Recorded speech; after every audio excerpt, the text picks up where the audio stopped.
तो आइए हम बात करते हैं यूजेस ऑफ कोलिनर्जिक ड्रग्स की। तो देखते हैं। तो सबसे पहले हम बात करेंगे डायरेक्ट एक्टिंग ड्रग्स के बारे में। तो डायरेक्ट एक्टिंग में हमने बात करी किसकी? बिथानाकोल। एक एक करके हम सभी का डिस्क्रिप्शन करेंगे। बिथानाकोल एंड कार्बाकोल का मेजर जो आपके एग्जाम पॉइंट ऑफ व्यू से इंपॉर्टेंट जो ड्रग्स हैं वो बिथानाकोल एंड कार्बाकोल ड्रग्स हैं। सबसे पहले हम बात करते हैं कि बिथानाकोल और कार्बाकोल ड्रग्स के यूजेस क्या हैं। तो सबसे पहला जो यूज है, it is used in paralytic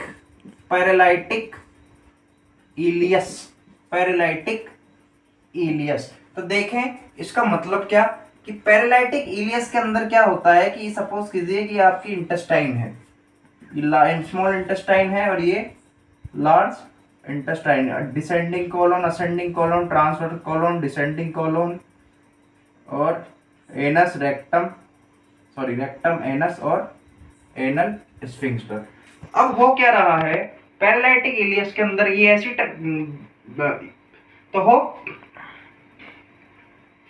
तो हो क्या रहा है कि पैरालिटिक इलियस एक ऐसी डिजीज है जिसके अंदर क्या होता है, जो हमारी स्मॉल इंटेस्टाइन होती है इसके अंदर inability to move forward the food particle to in a propulsive manner, मतलब उसके अंदर इनेबिलिटी हो जाती है ताकि जो भी अंदर जो हमारा कंटेंट है, फूड कंटेंट है, वो आगे की तरफ बढ़ पाने में बहुत ज्यादा मुश्किल हो जाती है और वो इनेबल हो जाता है to move forward in a propulsive manner. तो उस बीमारी को क्या बोलते हैं हम? Paralytic iliacus.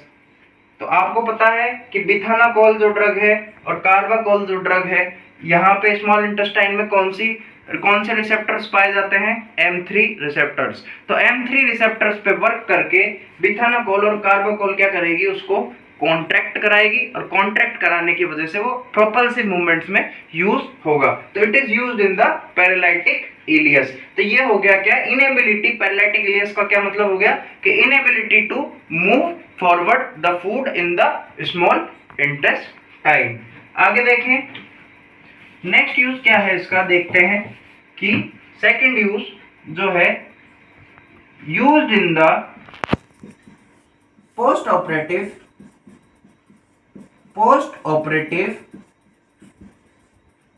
Urinary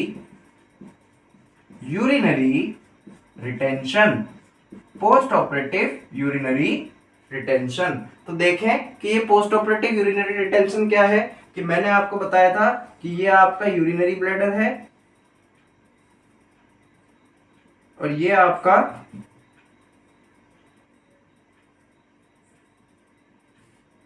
urinary sphincter, जो ट्राइगोन स्फिंक्टर आप बोल रहे हैं। तो देखें इसके अंदर क्या हुआ है, यूरिन का रिटेंशन हुआ है, यूरिन का रिटेंशन हुआ है। अब यूरिन का रिटेंशन हुआ है का क्या मतलब है कि हमको ऐसी कंडीशन में क्या है कि यूरिन को पास आउट कराना है, क्योंकि अंदर ब्लैडर बढ़ता जा रहा है, ब्लैडर की कैपेसिटी फुल होती जा रही है और यदि वो यूरिन बाहर की ओर पास आउट नहीं होगा देन व्हाट विल हैपन कि अंदर ही अंदर वो क्या करेगा, ब्लड वेसल्स के अंदर यूरिक एसिड की मात्रा को या यूरिया की मात्रा को इंक्रीज करेगा, जो कि हमारी ब्लड के पीएच के लिए हार्मफुल है। तो ब्लड का फिल्ट्रेशन नहीं हो पाएगा और ब्लड क्या रहेगा, इम्प्योर रहेगा। तो इस कंडीशन को ठीक करने के लिए ऐसी ड्रग दी जाए जो यूरिनरी ब्लैडर को, ब्लैडर की जो डेट्रूसर मसल्स होती है उस डेट्रूसर मसल को क्या कर दे, कॉन्ट्रैक्ट कर दे। क्या कर दे, कॉन्ट्रैक्ट कर दे। तो जैसे ही वो डेट्रूसर मसल्स का कॉन्ट्रैक्शन होगा तो यूरिन क्या होगा, नीचे ड्रिप डाउन हो जाएगा और सारा जो ये ब्लैडर है वो क्या हो जाएगा, एम्प्टी हो जाएगा, क्योंकि ट्राइगोन स्फिंक्टर रिलैक्स हो जाते हैं। मैंने बताया था आपको जब मैंने इसके मैकेनिज्म पढ़ाया था, क्या बताया था कि contraction of the urinary bladder या contraction of the detrusor muscle but relaxation of the trigone sphincter. Clear हुई बात? तीसरा यूज आइए हम देखते हैं, important for your AIIMS purpose, AIIMS special. देखना it is also used in diabetes, पूरा सुनो, आधा नहीं, अभी मैंने डायबिटीज बोला, आगे की चीज नहीं बोली। Diabetes gastroparesis, diabetes gastroparesis, gastroparesis नाम से ही पता चल रहा है कि पेट के अंदर कुछ ना कुछ समस्या हो रही है। और पेरेसिस का मतलब कि पेट के अंदर क्या हो रहा है, पैरालिसिस जैसी कंडीशन, नॉट पैरालिसिस बट उसके जैसी, उससे मिलती जुलती कंडीशन हो रही है, जिसकी वजह से स्टमक के अंदर क्या हो रहा है, मूवमेंट्स नहीं हो रहे, ताकि मूव फॉरवर्ड फूड पार्टिकल्स का मूव फॉरवर्ड या डाइजेशन होने में क्या हो रहा है, दिक्कत हो रही है। और जब उसका डाइजेशन नहीं होगा, इसका दूसरा नाम है ऑटोनोमिक, ऑटोनोमिक, इसका दूसरा नाम है autonomic, autonomic neuropathic, neuropathic gastroparesis, इसका दूसरा नाम है क्या, ऑटोनोमिक न्यूरोपैथिक गैस्ट्रोपेरेसिस। तो ये तीन कंडीशन है जिसके अंदर बिथेनोकोल और कार्बोकोल को यूज किया जा रहा है। अब हम बात करते हैं हमारे एल्कलॉइड्स ड्रग्स की।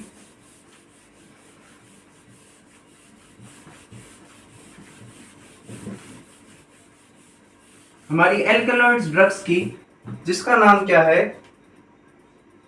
पाइलोकार्पिन, बहुत ही ज्यादा important drug, pilocarpine, used in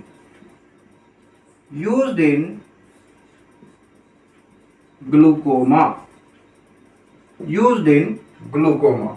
तो पिछली क्लास में मैंने समझाया था कि ग्लूकोमा क्या है, एक इस तरीके की डिजीज है जिसके अंदर इंट्राओक्यूलर प्रेशर बढ़ जाता है। और वो क्यों बढ़ता है कि पोस्टीरियर चैम्बर से जो एक्वस ह्यूमर रिलीज होता है, वहां की जो सिलियरी एपिथेलियम होती है, पोस्टीरियर चैम्बर के पास जो सिलियरी एपिथेलियम होती है, उस सिलियरी एपिथेलियम से क्या होता है, एक्वस ह्यूमर का फॉर्मेशन होता है। तो जब एक्वस ह्यूमर पोस्टीरियर चैम्बर से रिलीज होके एंटीरियर चैम्बर की ओर जाता है, तो वो ट्रेबेकुलर मेशवर्क को क्रॉस करता हुआ कैनाल ऑफ स्क्लेम में जाता है, और कैनाल ऑफ स्क्लेम से भी आगे जाकर वो एक्वस वेन्स में जाकर आई सुपीरियर वीना केवा में होता हुआ वापस फिल्टर होता रहता है, और वो चेन चलती रहती है। लेकिन अब ग्लूकोमा में क्या हो रहा है कि वहां पे ट्रेबेकुलर मेशवर्क पे क्या हो रहा है, मैं इसको वापस डायग्राम के थ्रू आपको वापस समझाऊंगा, लेकिन तब तक आप सुनिए कि ट्रेबेकुलर मेशवर्क पे क्या हो रहा है कि वहां पे ऑक्लूजन हो गया, और ऑक्लूजन होने की वजह से इनपुट तो प्रॉपर है, सिलियरी एपिथेलियम तो प्रॉपर एक्वस ह्यूमर का फॉर्मेशन कर रही है, लेकिन ट्रेबेकुलर मेशवर्क से आउटफ्लो ढंग से नहीं हो पा रहा, जिसकी वजह से इनफ्लो। तो glaucoma is a condition characterised by unbalance of the proper inflow from the ciliary epithelium and outflow from the canal of Schlemm, due to which intraocular pressure increases, and after the increase of the intraocular pressure that is more than up to near about 21 mm of Hg, इसकी जो condition होती है 15 mm of Hg से 20 mm of Hg से अगर ज्यादा बढ़ जाए, इसके अबव हो जाए, तो इंट्राओक्यूलर प्रेशर इंक्रीज होता है, तो ग्लूकोमा की कंडीशन देखने को मिलती है। ठीक है, कभी कभार इसके अंदर ऑप्टिक नर्व का भी डैमेज हो जाती है, that can lead permanently to blindness. तो ग्लूकोमा को थोड़ा सा और समझते हैं स्ट्रक्चरली हम इसको एनाटॉमिकली देखते हैं कि क्या होता है कि ये आपकी कॉर्निया, ये जो लेयर है, ये मैं क्या बना रहा हूं आपको, कॉर्निया। डायग्राम थोड़ा हो सकता है थोड़ा सा मिस्टेक हो जाए, प्रॉपर नहीं बन पाए, लेकिन कोशिश ये रहेगी कि आपको समझ में आए। अब कॉर्निया के जस्ट इधर साइड में, इसको बोल रहा हूं मैं क्या, ट्रेबेकुलर मेशवर्क। इस ट्रेबेकुलर मेशवर्क के ऊपर कैनाल ऑफ स्क्लेम, कैनाल ऑफ स्क्लेम, ये बना दिया मैंने लेंस, और लेंस के जस्ट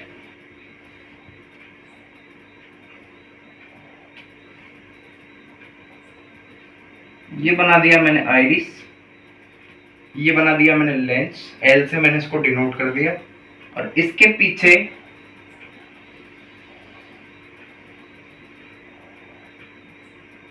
विट्रस चेम्बर। ठीक है, ये इमेजिनरी लाइन मैंने ड्रॉ कर दी। तो इस इमेजिनरी लाइन के पीछे इसको बोलते हैं अपन पोस्टीरियर चेम्बर, पोस्टीरियर चेम्बर। इसको बोलते हैं अपन एंटीरियर चेम्बर। ये हो गया कॉर्निया और ये हो गया लेंस। तो ये एंटीरियर चेम्बर और पोस्टीरियर चेम्बर को मैं हटा रहा हूं यहाँ पे, आप समझने के लिए ध्यान से देखें कि ये क्या है। मैं इसको डायग्राम को थोड़ा और क्लियरली विजुअली आपको समझाने की कोशिश करूंगा कि ये क्या है। सपोज कीजिए कॉर्निया, ठीक है।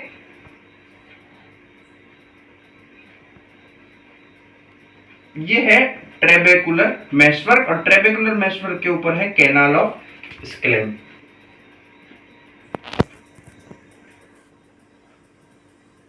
ये हो गया आपका लेंस।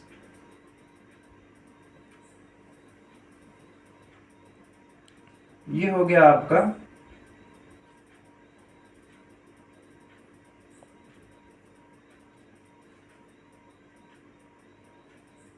इमेजिनरी लाइन, ठीक है। और इसके पीछे हो गया आपका विट्रस ह्यूमर या vitreous chamber.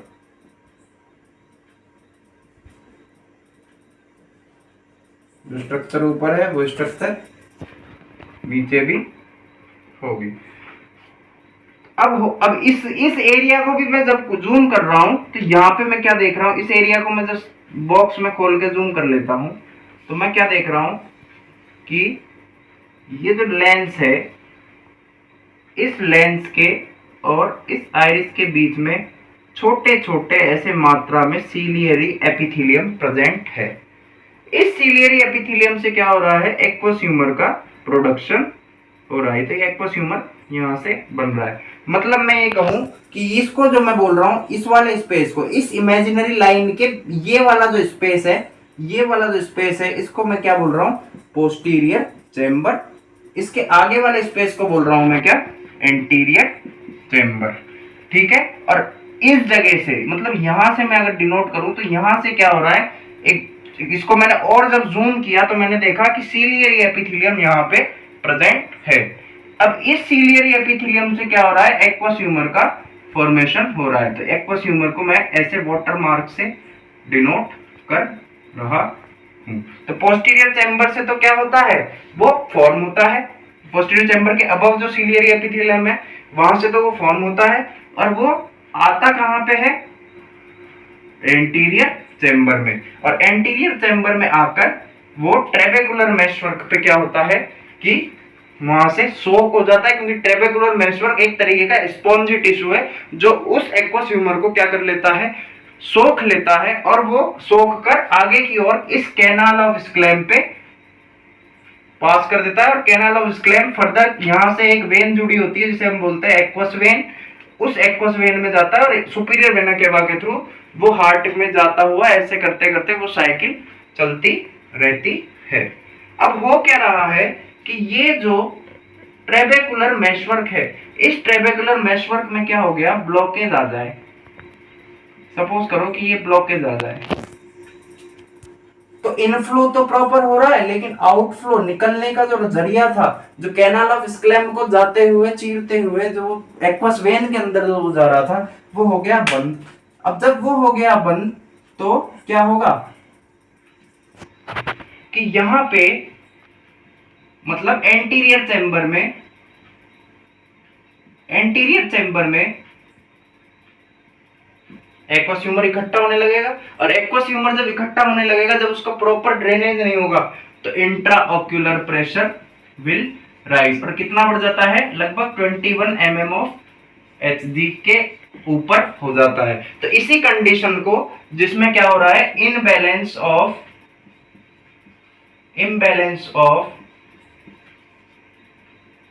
Inflow and outflow of aqueous humour due to blockage in trabecular meshwork, due to which aqueous humor will increase, and when aqueous humor will increase, ultimately intraocular pressure will increase. तो ये तो हो गया glaucoma. अब बात करते हैं कि पिलोकार्पिन क्या कर रही है। तो पिलोकार्पिन क्या करती है कि इस यहाँ पे जो प्यूपिल्स थी, प्यूपिल्स का क्या कर देती है, कॉन्ट्रैक्शन कर देती है। तो जैसे ही प्यूपिल्स का कॉन्ट्रैक्शन होता है तो यहाँ पे जो ये आइरिस थी, ये आइरिस क्या होती है, खिंचती है, पीछे की ओर खिंचती है, और पीछे की ओर खिंचने की वजह से यहाँ पे जो स्पेस होता है, ये जो स्पेस है यहाँ पे, ये थोड़ा सा बढ़ जाता है, और स्पेस बढ़ जाता है तो ट्रेबेकुलर मेशवर्क का रास्ता साफ हो जाता है, और इजीली वहां से कैनाल ऑफ स्क्लेम में प्रॉपरली क्या हो जाता है, फ्लूइड का, एक्वस ह्यूमर का ड्रेनेज हो जाता है। और एक्वस ह्यूमर का जब ड्रेनेज हो जाता है, दैट मींस क्या कि इजीली वहां पे इंट्राओक्युलर प्रेशर विल डिप्लीट डाउन। तो पिलोकार्पिन एक ऐसी ड्रग है जो कि क्या कर रही है, ग्लूकोमा में यूज हो रही है। आई होप आपको समझ में आया होगा। अब पिलोकार्पिन का हम दूसरा यूज देखते हैं। इसको मैं डिलीट किए देता हूं।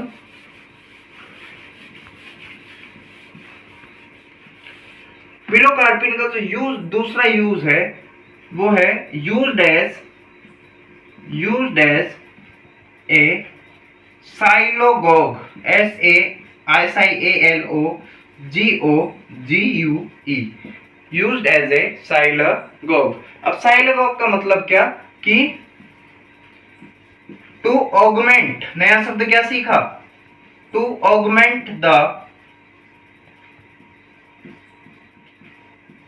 सलाइवा। मतलब क्या कि ऑगमेंट का मतलब होता है टू इंड्यूस या to increase the salivary production. तो ये किसका फंक्शन हो गया, पिलोकार्पिन का। मतलब जो पिलोकार्पिन है, ये यूज्ड एज ए साइलोगोग, ये इसका सेकंड यूज हो गया। एंड ऑल्सो यूज्ड इन, इसका थर्ड यूज देखें, used in Sjogren syndrome.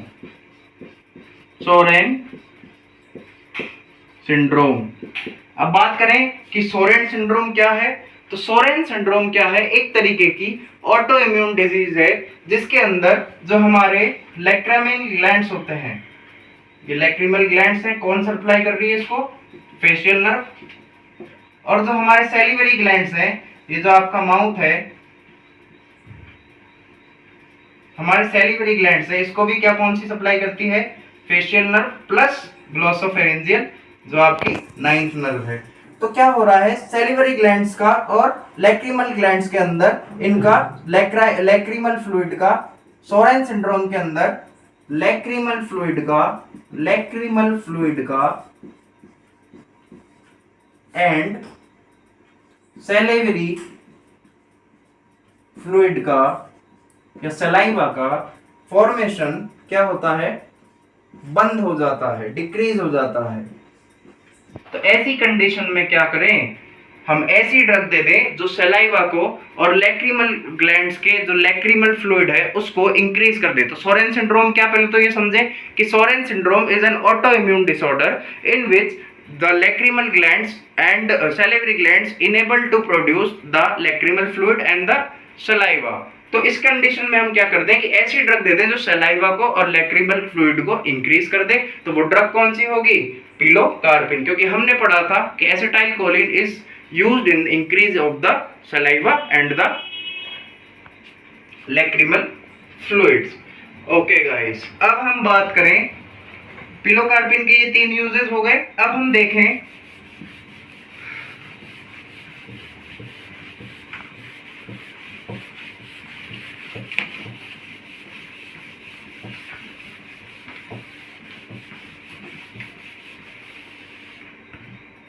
indirectly acting drugs,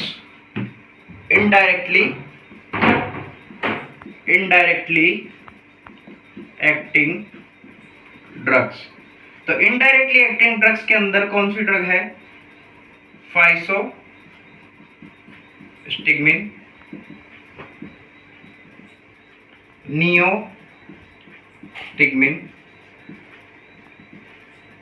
पायरिडोस्टिग्मिन, physostigmine, neostigmine and pyridostigmine. तो देखें कि फाइसोस्टिग्मिन, नियोस्टिग्मिन और पायरिडोस्टिग्मिन क्या कर रही है। They both all the three drugs are used in myasthenia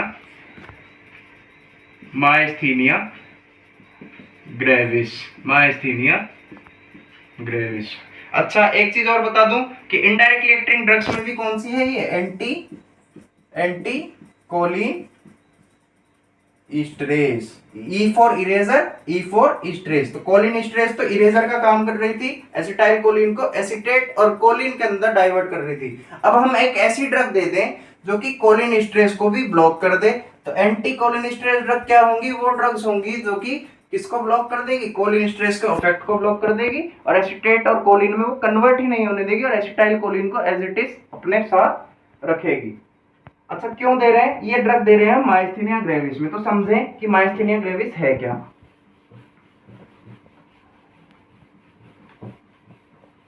कि सपोज कीजिए कि ये आपकी स्केलेटल मसल है। अब इस स्केलेटल मसल के अंदर एसिटाइल कोलिन के रिसेप्टर्स प्रेजेंट हैं। तो माइस्थीनिया ग्रेविस के अंदर क्या होता है कि इस एसिटाइल कोलिन के रिसेप्टर्स को ऑटो इम्यूनिटी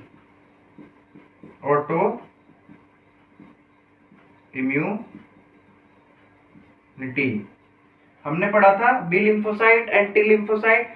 तो जो बी लिम्फोसाइट होती है, बी सेल्स जो है, वो बी सेल्स क्या करती है, अपनी एक एंटीबॉडी को, अब इस एंटीबॉडी को मैं ऐसे डिनोट कर रहा हूं,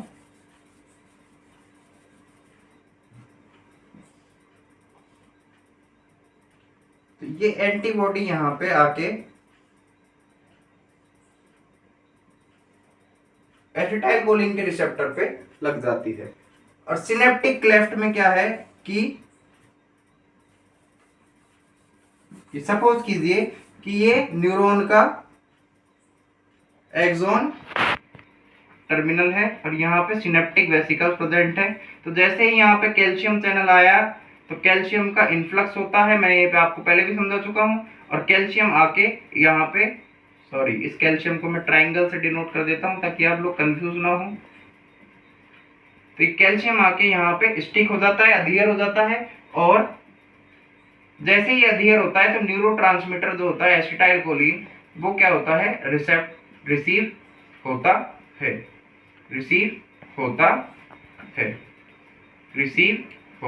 है। लेकिन नीचे तो क्या प्रेजेंट है, ऑटो इम्यून डिजीज है माइस्थीनिया ग्रेविस। इस ऑटो इम्यून डिजीज की वजह से जो बीटा सेल्स हैं वो एंटीबॉडी जो रिलीज कर रही है, वो एंटीबॉडी इस रिसेप्टर्स पे आके क्या हो जाती है, स्टिक हो जाती है।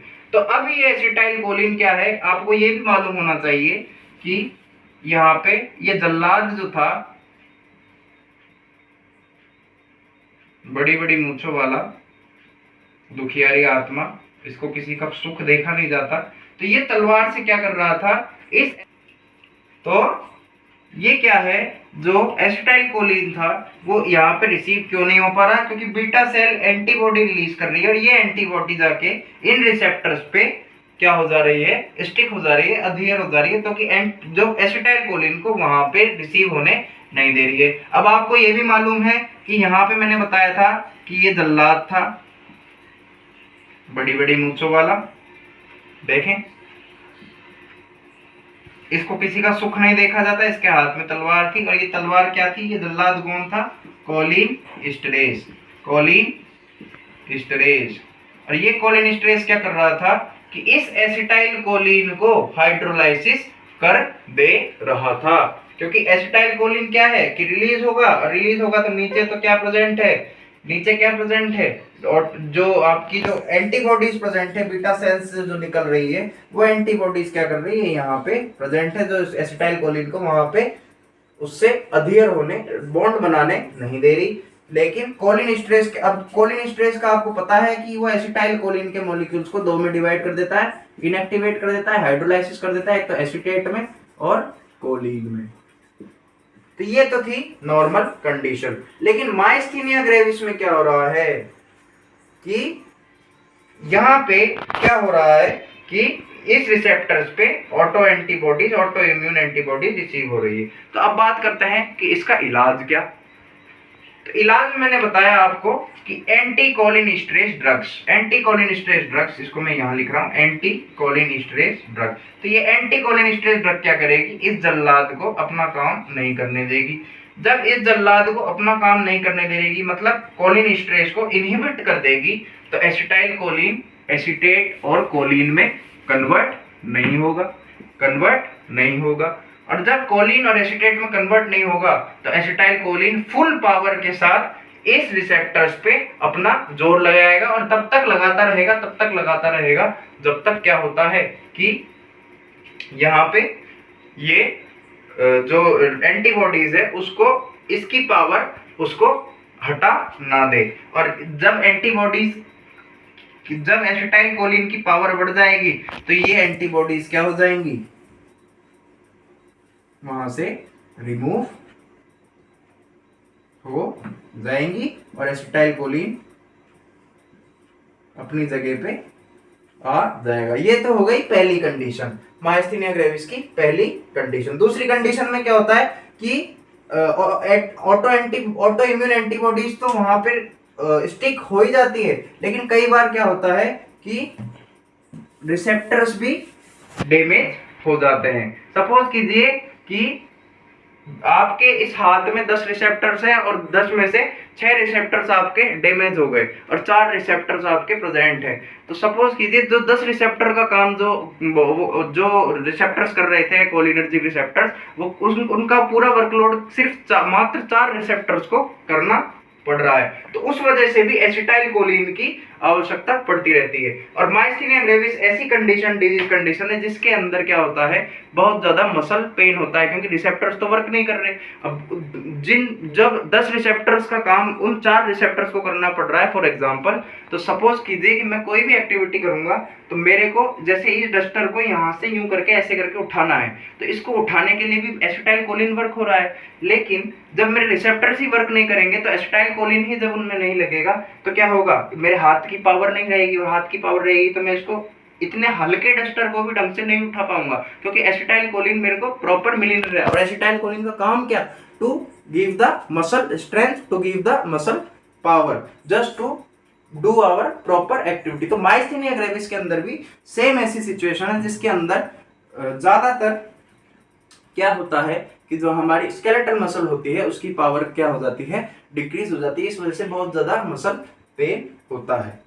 क्लियर हो गई बात। तो इसका इलाज क्या कि ऐसे ड्रग्स दे दो जो कोलिन स्ट्रेस को इनहिबिट कर दे और एसिटाइल कोलिन की मात्रा को बढ़ा दे। और एसिटाइल कोलिन की जब मात्रा बढ़ेगी तो रिसेप्टर्स पे भी एसिटाइल कोलिन धीरे धीरे ड्रिप बाय ड्रिप गिरता रहेगा। और गिरता रहेगा का मतलब क्या है कि उसकी मसल्स को स्ट्रेंथ और पावर मिलती रहेगी। तो कौन सी ड्रग हम दे रहे हैं इसमें, फाइसोस्टिग्मिन, नियोस्टिग्मिन। ज्यादातर जो ड्रग देते हैं अपन वो नियोस्टिग्मिन और पायरिडोस्टिग्मिन ही दी जाती है। और मेन जो प्रेफर्ड ड्रग हम करते हैं वो नियोस्टिग्मिन के ऊपर भी हम प्रेफर करते हैं पायरिडोस्टिग्मिन को। अब बात करते हैं एड्रोफोनियम की। एड्रोफोनियम एक ऐसी ड्रग है just to check our muscle power. Edrophonium जो ड्रग है वो मायस्थीनिया ग्रेविस का जो टेस्ट होता है उस एम्स स्पेशल कि मायस्थीनिया ग्रेविस का जो टेंसिलोन टेस्ट हमें उसे बोलते हैं। कौन सा test, Tensilon test.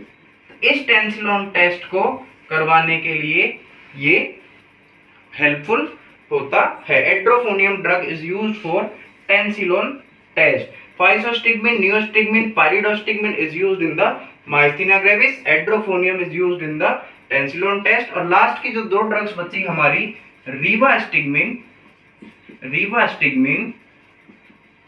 And डोनेपेजिल।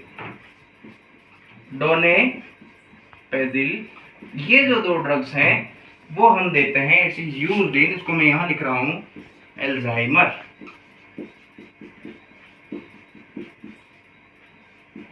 Alzheimer. Alzheimer ऐसी डिजीज है जिसके अंदर डिमेंशिया हो जाता है, कॉग्निटिव फंक्शंस बहुत ज़्यादा पुअर हो जाते हैं, उसकी लर्निंग कैपेबिलिटीज, उसकी मेमोरीज, उसकी इंटेलिजेंस, उसका परसेप्शन लेवल, उसकी इंटेलिजेंस जो है वो बहुत ज़्यादा पुअर हो जाती है। वो कोई भी काम करने में बहुत बार सोचना पड़ता है उसका, और उसका ब्रेन भी धीरे धीरे धीरे क्या हो जाता है, श्रिंक होने लगता है। और इस वजह से उसके कॉग्निटिव फंक्शंस को बढ़ाने के लिए जो ड्रग यूज की जाती है वो रिवास्टिगमिन और डोनेपेजिल यूज की जाती है। आई होप आप सभी लोगों को आज की क्लास समझ में आई होगी। तो मैं बहुत ज़्यादा स्वीट एंड शॉर्ट समरी इसकी कर देता हूँ। हमने आज बात करी यूजेस की। यूजेस में हमने आज बात करी किसकी, जो हमारा क्या बोलते हैं, तो यूजेस में आज हमने बात करी, क्या पढ़ाया था पहले, पढ़ाई थी, हाँ। तो इसकी आज एक शॉर्ट, तो यूजेस में आज हमने इसकी बात करी। तो यूजेस में हमने आज बात करी, तो यूजेस में आज हमने बात करी कौन सी ड्रग थी, में आज हमने इसकी बात करी बिथानाकोल ड्रग की, जो कि पैरालिटिक इलियस में और पोस्ट ऑपरेटिव यूरिनरी रिटेंशन के अंदर और डायबिटिक मेलाइटस के अंदर जो गैस्ट्रोपेरेसिस हो रहा था उसके अंदर हमने बिथानाकोल और कार्बोकोल यूज का ड्रग किया। फिर हमने बात करी पिलोकार्पिन की। तो पिलोकार्पिन में हमने क्या हो रहा था कि पोस्टीरियर चैम्बर के ऊपर जो सिलियरी एपिथेलियम था वहां से एक्वस ह्यूमर का सिक्रेशन होता है, लेकिन जब एंटीरियर चैम्बर के अपन ऊपर देखा जाता है लेटरल साइड में, तो क्या होता है, ट्रेबेकुलर मेशवर्क के अंदर क्या होता है कि ब्लॉकेज आने की वजह से जो एक्वस ह्यूमर होता है उसका आउटफ्लो बहुत अच्छे से नहीं हो पाता। इनफ्लो तो प्रॉपर होता है पर आउटफ्लो नहीं होता, जिसकी वजह से एक्वस ह्यूमर का प्रोडक्शन बहुत ज़्यादा अंदर एंटीरियर चैम्बर में इंक्रीज हो जाता है, जिसकी वजह से इंट्राओक्युलर प्रेशर भी क्या होता है, इंक्रीज होता है 21 या 20 mm ऑफ Hg से ज़्यादा, और जिसकी वजह से उस कंडीशन को हम क्या बोल रहे हैं कि imbalance of the production of the aqueous humour and distribution of the या drainage of the aqueous humour occurs, due to which aqueous humor increases, due to which intraocular pressure is increases and glaucoma will occur। तो इसके लिए जो हम drug दे रहे थे pilocarpine, pilocarpine क्या कर रही है, प्यूपिलरी कॉन्ट्रैक्शन कर रही है, जिसको हम क्या बोल रहे हैं, meiosis will occur. Next pilocarpine का जो यूज हमने बात करी उसके अंदर हमने कहा कि pilocarpine is also used as a sialogogue, और साइलोगोग का मतलब to augment the salivary secretion, to increase, augment का नया शब्द हमने सीखा, ऑगमेंट, ऑगमेंट का मतलब to increase the salivary condition या सैलिवरी फ्लूइड या सलाइवा, क्लियर। और उसके बाद हमने बात करी pilocarpine drug is also used in Sjogren syndrome, Sjogren syndrome. And Sjogren syndrome में हमने क्या कहा कि Sjogren syndrome is an auto immune disease in which the decrease of the lacrimal fluid and the salivary fluid occurs, in which the decrease of the salivary fluid या decrease in the production of the saliva and the lacrimal fluid occurs। तो इसको हम क्या कर रहे हैं, इसलिए ऐसी ड्रग दे दो जो कि क्या कर दे, सलाइवरी फ्लूइड को इंक्रीज कर दे और लैक्रिमल फ्लूइड को इंक्रीज कर दे। तो ड्रग कौन सी दे रहे थे हम, पिलोकार्पिन। फिर हम बात करें इरिवर्सिबल की, फिर हमने बात करी इनडायरेक्टली एक्टिंग ड्रग्स की। इनडायरेक्टली एक्टिंग ड्रग्स में हमने बात करी एंटीकोलिनेस्टेरेज ड्रग। एंटीकोलिनेस्टेरेज ड्रग्स में हमने बात करी फाइसोस्टिगमिन, नियोस्टिगमिन एंड पाइरिडोस्टिगमिन में। Pyridostigmine, physostigmine, neostigmine are drugs used in myasthenia gravis, and myasthenia gravis is a condition, autoimmune disease in which the damage of the cholinergic receptors या फिर auto antibodies is stick to the cholinergic receptor, and due to which acetylcholine, the quantity of acetylcholine decreases because it is hydrolyzed into acetate and choline। तो myasthenia gravis के अंदर क्या हो रहा है, तो हम ड्रग कौन सी यूज कर रहे हैं, फाइसोस्टिगमिन, नियोस्टिगमिन एंड पाइरिडोस्टिगमिन। वो क्या कर रही है, एज एन एंटीकोलिनेस्टेरेज वर्क कर रही है और वो कोलिनेस्टेरेज को इनहिबिट कर रही है। जब कोलिनेस्टेरेज ही इनहिबिट हो जाएगा तो वो कोलिन और एसिटेट में फ्री मॉलिक्यूल्स में कन्वर्ट नहीं होगा, हाइड्रोलाइसिस नहीं होगा, और जब एसिटाइलकोलिन की मात्रा ज़्यादा रहेगी तो वो पूरी फोर्स के साथ उन ऑटो एंटीबॉडीज को रिमूव करने के लिए सक्षम हो जाएगा और वो एसिटाइलकोलिन वहाँ रिसेप्टर्स में जाके प्रॉपरली वर्क करेगा, जिससे कि मसल की पावर, मसल की स्ट्रेंथ इंक्रीज होगी। फिर हमने बात करी एड्रोफोनियम ड्रग की। Edrophonium drug is used as an Tensilon test in the myasthenia gravis just to check the power of the muscle. फिर हमने बात करी रिवास्टिगमिन एंड डोनापेजिल। तो rivastigmine, donepezil are used in the Alzheimer disease and for which to increase the cognitive functions such as learning, memory perception, intelligence etcetera. I hope आप सभी लोगों को video समझ में आया होगा। यदि आपकी कोई भी क्वेरीज हैं तो आप कमेंट सेक्शन में जाके जरूर हमसे क्वेरी कीजिए, एंड आपको इस चीज के नोट्स भी आपको बहुत जल्दी प्रोवाइड कर दिए जाएंगे। नमस्कार।